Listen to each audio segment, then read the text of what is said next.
அஸ்ஸலாமு அலைக்கும் வரஹ்மத்துல்லாஹி வபரகாத்துஹு. அல்ஹம்துலில்லா, அல்லாஹ்வின் அருளால் நாம் மீண்டும் ஒரு ரமலானை அடைந்திருக்கின்றோம். அல்ஹம்துலில்லா, இப்போது நாம் ரமலானின் 2வது 10 நாட்களை அடைந்திருக்கிறோம். அன்பான சகோதரர்களும் சகோதரிகளும், ரமலான் மாதம் மிகவும் முக்கியமான மாதம். இது ஒரு சாதாரண மாதம் அல்ல, இது அல்லாஹ் நமக்கு கொடுத்துள்ள ஒரு பெரிய அருள். ரமலான் மாதம் 3 பகுதிகளாக பிரிக்கப்படுகிறது. 1. முதல் 10 நாட்கள் ரஹ்மத், அல்லாஹ்வின் கருணை. இரண்டாவது 10 நாட்கள் மஃபிரத், பாவ மன்னிப்பு. 3. கடைசி 10 நாட்கள் நரக நெருப்பிலிருந்து பாதுகாப்பு. அல்ஹம்துலில்லா, இப்போது நாம் மஃபிரத் நாட்களில் இருக்கிறோம். மஃபிரத் என்றால் என்ன? மஃபிரத் என்றால் அல்லாஹ் நம்முடைய பாவங்களை மன்னிப்பது. நாம் மனிதர்கள், நாம் அனைவரும் தவறு செய்கிறோம். சில நேரங்களில் தெரிந்தும் பாவம் செய்கிறோம், சில நேரங்களில் தெரியாமலும் தவறு செய்கிறோம். ஆனால் அல்லாஹ் மிகவும் கருணையுள்ளவன், அவன் மிகவும் மன்னிப்பவன். அல்லாஹ் குர்ஆனில் கூறுகிறான், நிச்சயமாக அல்லாஹ் மிக மன்னிப்பவனும் மிக கருணையுள்ளவனும் ஆவான்.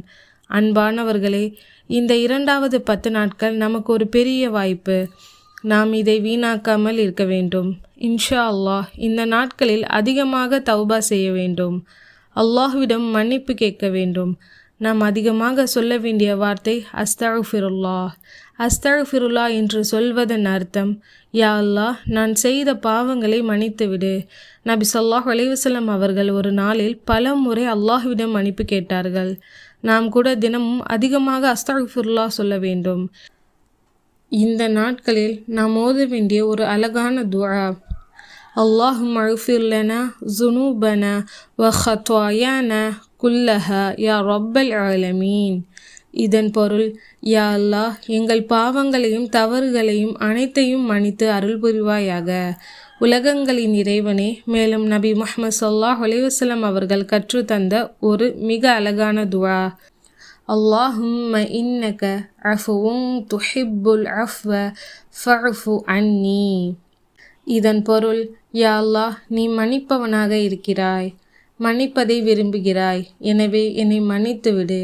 அன்பானவர்களே, இந்த 2வது 10 நாட்களில் நாம் செய்ய வேண்டிய சில நல்ல செயல்கள்: அதிகமாக அஸ்தக்ஃபிருல்லாஹ் சொல்லுங்கள், குர்ஆன் ஓதுங்கள், அதிகமாக துஆ செய்யுங்கள், தஹஜ்ஜுத் தொழுகை முயற்சி செய்யுங்கள், ஏழைகளுக்கு உதவி செய்யுங்கள், யாரிடமும் இருந்தால் மனதில் உள்ள பகையை நீக்குங்கள்.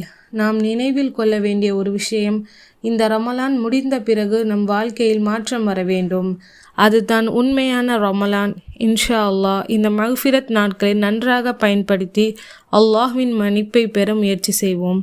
அல்லாஹ் நம்முடைய எல்லா பாவங்களையும் மன்னித்து நம்மை நல்ல பாதையில் நடத்துவானாக. ஆமீன். இந்த வீடியோ உங்களுக்கு பயனுள்ளதாக இருந்தால் உங்கள் நண்பர்கள் மற்றும் குடும்பத்தினருக்கு பகிர்ந்து கொள்ளுங்கள்.